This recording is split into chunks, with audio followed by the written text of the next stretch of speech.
What exactly is sports science and how does it differ from, say, physiotherapy or physical education or kinesiology? Physiotherapy is age old into the industry, and so is physical education.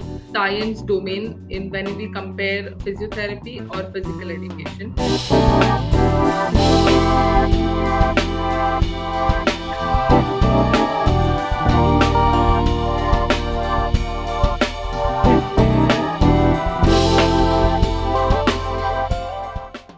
Ever wondered how your love for health, fitness, and athletics could become a profession? Sports science might just be your pathway. And to learn to walk confidently on this pathway, I have with me a professor on sports science at IISM, International Institute of Sports and Management. Let's welcome Miss Ayushi Dhakate. Thank you, Miss Ayushi, for joining us today. Thank you, ma'am, for inviting me and having me on this podcast.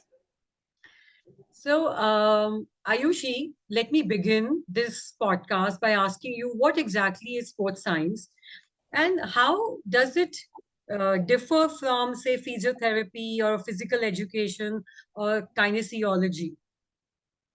Okay. All right. A very interesting question since physiotherapy is age old into the industry, and so is physical education. Sports science primarily is a very interdisciplinary and an applied, science domain in when we compare physiotherapy or physical education. That's the first point of difference that we look at.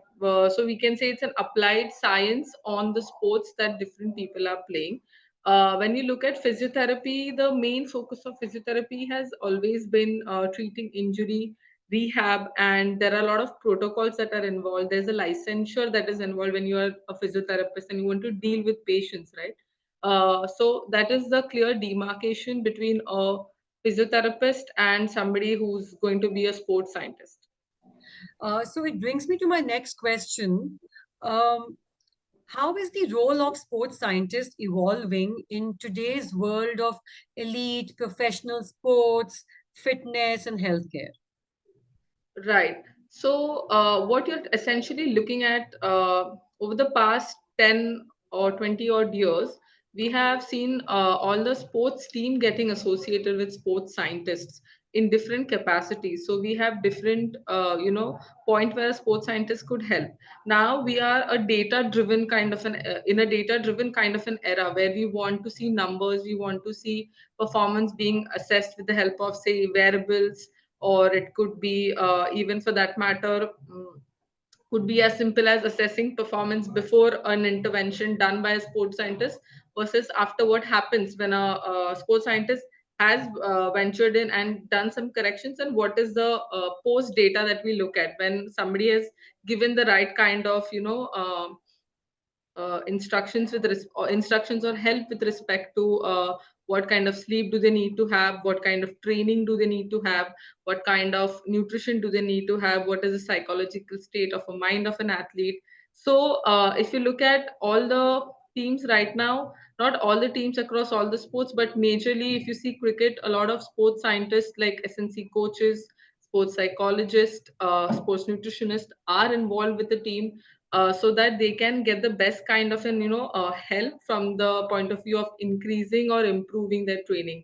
So we are seeing a dearth of a lot of sports scientists coming in and helping, scientifically and with evidence back kind of a method that will help the athlete become better. So, are there any specializations under sports science? So what we look at is when we look at bachelor's degree, we want to look at a bigger umbrella. Like I said, it's a multidisciplinary kind of a field where a lot of different fields are involved. So bachelor's of sports science students need to understand what are the different domains that are there with sports science, which involves biomechanics, kinesiology. Then there is exercise programming, there is strength and conditioning, there's sports nutrition, there's sports psychology, there's sports technology, the sports injury and rehab. So, a bachelor's of sports science students need to get an understanding of all the domains of sports science. However, when it comes to masters, there are niche specializations with respect to each domain. Now, this will completely depend on the fact that what a student's liking is going to be, because every subject is going to be different, and students may or may not like one or the other subjects. But what they want to specialize in, they can definitely do it at the master's level. All right. So now that you have mentioned about undergraduate and postgraduate degrees, we would like to understand, what is the educational pathway that one can follow if they want to pursue a career in sports science? If you can, go back to 11th and 12th standard, are there any particular subjects that a student can focus on? And what are the degrees which are available at the undergrad level and at the postgrad level? Right. So when you look at undergrad level, obviously we're looking at 11th and 12th standard pass out students. So we definitely want a background in biology that is involved with human anatomy, physiology, understanding. Because predominantly when we're looking at catering to athletes later on in the field of sports science, we need to know what human anatomy and physiology entails. So biology becomes a very important base, along with which we would want the student to have a base of physics, chemistry, uh, uh, physics, chemistry, along with biology, because a lot of principles that are involved, a lot of biological functioning that is involved, involves physics and chemistry. Just to give you an example, physics के सारे principles, that is Newton's law, etc., are involved in a subject called biomechanics and kinesiology, which is kind of a base for sports science. And if you look at chemistry, a lot of exercise physiology and physiology background. If you know chemistry well or understand chemistry well, you'll be able to build. So amalgamation of PCB. Obviously, if there's maths, it's always a help. So either PCB or PCMB would be the right kind of a base for a student to pursue sports science further. So then a student needs to have an aptitude in science. So does it mean that someone who takes up, say, commerce related subjects or the humanities related subjects cannot pursue sports science? So what I was saying is that arts and commerce, yes, they can do it, but however, the bottom line is that we'll need to bridge the gap that was created, right? So we look at 2 years of gap, education gap, when we look at the major terms and the major understanding that the students have about biology, chemistry, physics that happens in 11th and 12th. That does not happen with arts and commerce students, right? So we would want to have this very brief bridge course that can bridge the gap and help them understand what is actually going to happen in sports. All right. And now, once they have taken either PCM or PCB, then what are the next steps? So the next steps are very simple. They will have to get going with whatever entrance exams, if the respective colleges have an entrance exam or any aptitude test that they need to clear, followed by which they will need to be well prepared that after they clear the 12th standard, they will have to have there'll be some benchmark criteria on the percentages that they need to achieve in the 12th standard, following which they will have to, clear the aptitude test, clear the interview rounds if there are any, and then get enrolled in the course. What kind of an aptitude test or the entrance exams are usually prevalent in order to get into a course in sports science? So, since a lot of colleges that give out this course have their own set of, things to be followed around, but at ISM, they will definitely need to get an aptitude test clear, that is sports science aptitude test, SSAT, which they will have to clear, and followed by which there'll be a round of interview, and there'll be an interviewer. They'll have to clear that round of interview, and then get an admission for sports science. Can you name some degrees, undergrad degrees and postgrad degrees in sports sciences, which are available in India to pursue? So there is BSc, that is bachelor BSc in sports and exercise science. That is one of them. Then there is BSS that we have at ISM, that is Bachelor's of Sports Science directly. There is even so more or less BSc in sports and exercise science becomes the predominant one, or BSc in sports science becomes the predominant one. Yeah. And in masters? In masters, you will have Masters of Sports Science, that is MSS. That is what you'll have. You'll also have MSc, which is respect. Sorry, I'll say that again. There'll be MSc where you will have, with respect to what specialization you have taken, that kind of a degree that you'll have, like MSc Psychology, MSc Sports Nutrition, whatever domain that you wish to specialize in. And one can also move to a PhD. Is that also an option? So PhD, yes, PhD is definitely an option because we look at a lot of data coming in. Students need to know how research is done. They will need to perform research on the athletes, etc. That is, study on the athletes, get data from there, analyze the data, etc. So yes, PhD is a follow-up, career path in terms of education which they can do. Okay. What are, according to you, some of the critical skills that a sports scientist must develop, in order to have a successful run in this career in terms of technical, analytical, or interpersonal? Right. With respect to what an person should have when he is coming to sports science, is that one of them is very important understanding of the basic anatomy, physiology of an human being, because that kind of determines a lot of things that they need to learn further. As simple as, if I want to give you an example, if somebody like Mirabai Chanu has to do a squat, and an athlete knows how to squat, but redefining it, knowing the anatomy right, knowing the positioning right, knowing the biomechanics of the movement right, could probably help a sports scientist become a better, uh, you know, better at what he or she is going to do. Familiarizing themselves with the latest tools and technologies that come in sports science, some things like force plates, motion capture, GPS systems, okay, as simple as understanding the data that comes from a Whoop band or a wearable device, something like simple as like a smartwatch, how to analyze the data that is coming in. That becomes very important skill set that a sports scientist should have going ahead. Uh, the next thing that they need to understand is that how they can design and train the exercise protocol for an athlete based on his or her bio individuality. That becomes really important. And one more thing that comes into picture is, since we are in India, they need to know how to Indianize things. They can't really rely on a lot of foreign data that comes into the industry. They'll need to Indianize a lot of things. They also need to have good data analysis skills. Once they get data, how to analyze, interpret, and give the right kind of understanding to the athlete, give the right kind of programs or nutrition to the athlete, so that it becomes really easy for the athlete to follow, and also that it's kind of translated into the performance. Also, along with which, they need to be really collaborative, because the environment around the athlete is such that you will have sports coaches, you will have the organization people coming in, you'll have the government coming in, they will have parents coming in when we speak about athletes. So they will need to be very robust in communicating amongst all these people. And they really need to take into account the kind of information, specifically when we deal with injury rehab athletes, the kind of data that comes from the doctor saying that he or she is ready or not ready after the injury. They'll need to take all that into consideration.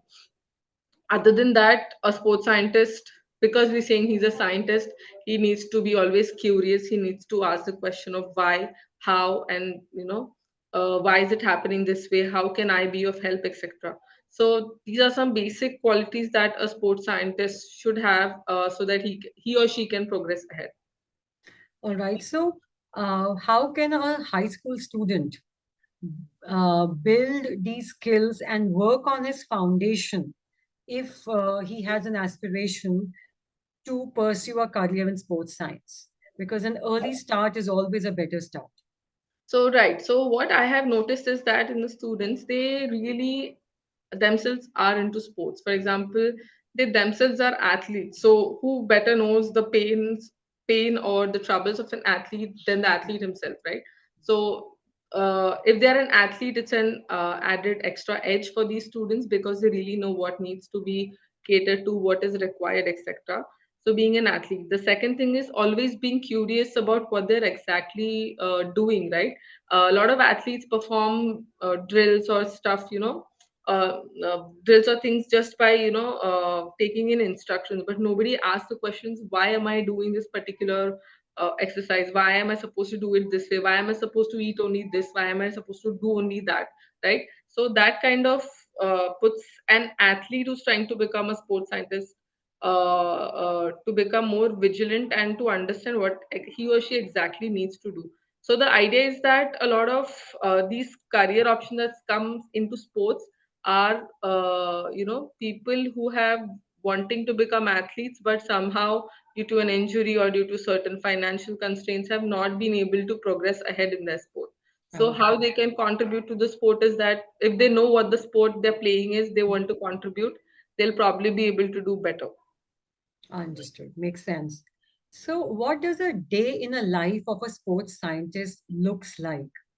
Yeah, Yeah. so a day in the life of a sports scientist is going to be not starting from 9 to 5 kind of a desk job, but yeah, it definitely starts early in the morning because they need to take care of an athlete's training or sessions or their nutrition, etc. So often it starts off with helping the athlete warm up, doing testing drills, monitoring their techniques, etc. And again, making sure that they have not overloaded or overburdened themselves. Once they're done with that kind of a session, then they're allowed to rest for a bit. And once the athlete has got, the sports scientist has got all the data on the athlete, he needs to work on the athlete's data, right? Because if there are some changes that are there, or he needs to tweak the programming, or he needs to, reduce the load that the athlete is facing, he needs to keep working on that as well. Because at one point in time, if we look at it, if an sports scientist is dealing with a single athlete, then probably he does not have that kind of a workload. But often we see that sports scientists have to deal with multiple athletes of the same sport. So they need to keep upgrading their, exercise programs, the nutrition, etc., so that they need to deliver that way. Later on, usually athletes do have two training sessions, so there might be a possibility that in the afternoon as well you have another training session that they need to deal with, and then later on they need to again look at what they have done and come up with protocols or exercise programs that really help the athlete become better. So the Okay. co-scientist role is keep improvising, as in when they get data from an athlete. So, how developed is the field of sports science in India in comparison to countries like UK, US, and Australia? That's a difficult one because we are still in the very baby or nascent stage right now, where India is still kind of getting a hang of what sports science is. They really don't know what sports science is, because or how it would help someone, how what career do they see in this particular field. So that becomes really difficult for parents to envision, specifically because it's a different field that the kid is going to be there, learning something different. So UK, US, Australia, Europe are way ahead because they do have a lot of sports institutes, they do have a lot of academic institutions, a lot of funding that is given in this scenario where they are able to develop their sports science ecosystem. But in India, nonetheless, we are able to grow slowly. If I want to give you an example, SAI, that is Sports Authority of India, has started putting up a lot of NCOE centers across India, that is National Center of Excellence, where a lot of athletes come and train, where a sports science support is given to the entire athletes who are capable of representing India at national or international level. So that kind of support. There are a lot of fitness assessment camps that are put up. There are a lot of Khelo India centers put up by the government of India, so that sport is getting developed, and along with which you see a lot of sports science professionals getting associated at different levels. Mhm. So, what kind of organizations hire sports scientists typically? Okay. So organizations, one of them I just now mentioned is that one is Sports Authority of India itself hires professionals from this particular field. Then even Kero India centers would require professionals which who are sports scientists. Then there are private organizations like different hospitals. For example, Kokilaben is one of them in Mumbai, who has a sports injury and rehab center where they hire Uh, sports scientists in different capacities. You also have Abhinav Bindra training performance centers, which are located at different geographical locations, and they do hire sports scientists. You also see a lot of smaller high performance centers where you will see sports scientists getting an entry. Even something like BCCI hires a lot of strength and conditioning coaches, which are associated with different cricketing team. Even in IPL, you see a lot of sports scientists getting hired who are associated with different IPL franchises who are helping the athletes become better. So there are the various avenues where an athlete could go, or nonetheless, if not any organization, and sports scientist could always start his or her own practice where they are able to deal or cater with athletes. So, what is a typical salary range like? We are looking for a range, a salary range like for someone who starts at the entry level in sports science, and how does these salary levels scale up with experience? Right. So salary, again, it would be very difficult for me to put a number on it. But if it would start anywhere from 30, 35 approx is the bottom line that I'm giving you. It could be lesser or it could be 30, slightly higher. 35,000 per month, Per or month, yeah. yes, correct, correct. And can go up to the highest that I have seen up till now is 70, 80 ish, around 70, 80,000 per month. But again, it all depends on the skill set of an individual that they need to develop. And obviously, they begin with junior, then senior or specialist, then they become lead, then they become Yeah. performance director, and then they become high performance. So Okay. it all depends on where they start, and it kind of gives an advantage when an athlete already has a sporting background, has Mm. coached a little bit of an students around or juniors Mhm. around, so that it adds to their base level that they want to look at in terms of Okay. monetary. All right. Now, if we zoom into the future of sporting culture and sporting industry in India in the backdrop of a possible Olympic hosting bid and this national sports code implementation now by the Supreme Court.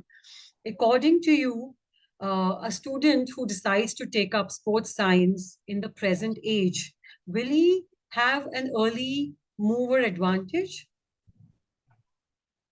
Definitely, definitely, he or she would have an advantage. Now, because if I'm looking at a person who's doing or pursuing his third years in bachelor's, he's anywhere around the age of 21, 2021, right? And followed by which, if we are looking at 2036, we anywhere have around 8, 9 years in hand. Even if I consider that the bachelor student is going to do his master's, he will still have a good 3, 4 years of experience in hand of dealing or handling athletes, right? So they will have a fair advantage because they will have penetrated the industry already, and they would be having experience of 3 plus years, and which really counts when it comes to hiring professionals in the field of sports science. Yeah, so it'll be an And do you edge. also see a lot more colleges and universities in India offering degrees and courses or certifications in sports sciences? Yes, definitely there has been a growth in this industry when we look at sports science being offered by different private universities also, and by government as well. So yes, there's an increase, and also the amount of intake has increased as we go ahead, because people have started to realize the importance of sports science professionals. Because when we look at one sport like cricket, it's just cricket, right? But when we Yeah. look at national games, there are around 38 sports that are represented, and when we look at 38 sports being represented, we want professionals who are specialized in different sports. And right now in India, we don't really have specialization with respect to sports. There are sports science professionals, but somebody who would cater to, say, equestrian or sepak takraw, something that people might not have heard of Yeah, as a sport, right? We exactly. don't have professionals dealing with those sports, so we still have a lot of scope of growth when it comes to professionals in the field of sports science. Can you name some well-known colleges and universities, who are offering very meaningful, worthwhile courses in sports sciences? So one of them is International Institute of Sports and Management, which is located in Andheri, which is giving sports science as a degree, both in bachelor's and master's. Then we do have DY Patil University, which is in Navi Mumbai, which also offers sports science courses. We have KJ Sumaya again in Mumbai, which offers sports science courses. And there are certain diploma courses which are offered by NIS Patiala in Delhi, which are base level courses. But yeah, degree courses are these three which I predominantly know of that offer degree in the field of sports science. Is it worthwhile to pursue a degree in sports science from abroad? Because the cost of pursuing a, a degree from abroad will always be more expensive in comparison to India. But does it make any sense to pursue a degree from abroad and then look for the opportunities either outside or come back and work in India? So outside, you will see that, like I said, they're already ahead in the game, and they do have set protocols in place where uh, athletes get only catered to with the like-minded or the like-kinded people. That's what I will try to say.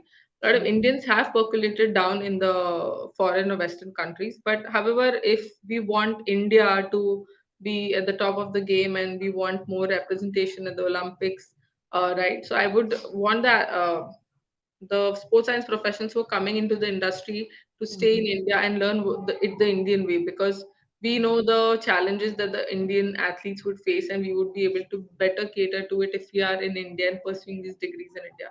Yes, added weight is that you need to take care of the loan that you have probably taken for getting educated outside, and also second thing is that you learn everything in the Western format and not in the Indian Yeah. format. So Yeah. that kind of gap will never get filled if you are studying there and coming back here. It'll always make sense to learn it from India and then probably uh, apply it to the Indian population. I think, that's a very good insight and a very, apt advice. Now, before I wrap up this podcast, I want to ask you just one last question. Uh, where do you see the future of sports science going in India? Uh, I think it's bright because the kind of young, curious minds that I have seen in this industry so far, they really want to make a difference in the sports that they're associated with, be it athletics, be it martial arts, be it powerlifting, anything that you name it. And there we have, a student who wants to make a difference in this field. So we are definitely looking at a positive side because more and more athletes are calling out for help because they have understood that everything can't be learned or done in the akhada, that is in the Yes, field, yes. right? Something Everything is needs. not about just physical training. Correct. So it's not physical, it's more mental, it's more nutritional, maybe, or it is more what they're doing in the gym, how they're building their strength, etc. So that kind of translates into the performance at the competition level, right, in the game.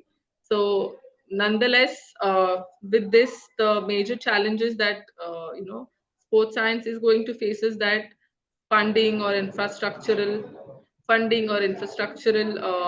help that would be required by all the athletes.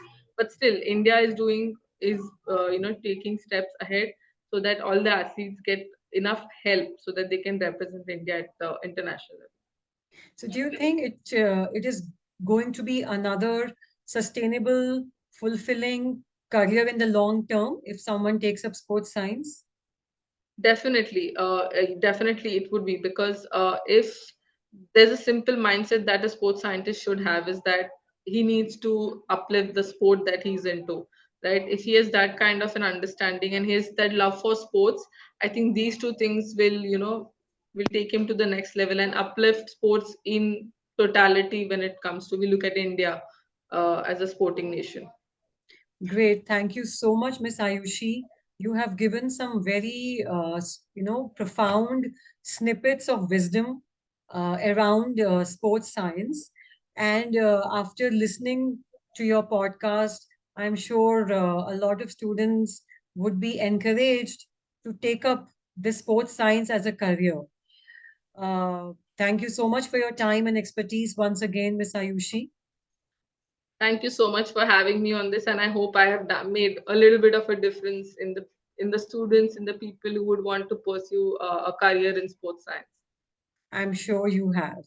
You were listening to No Herd Mentality Career Conversations. Please subscribe to our channel for more such in-depth conversations on different careers, courses, and countries. I'm Ruchika signing off on behalf of No Hurt Mentality. Thank you.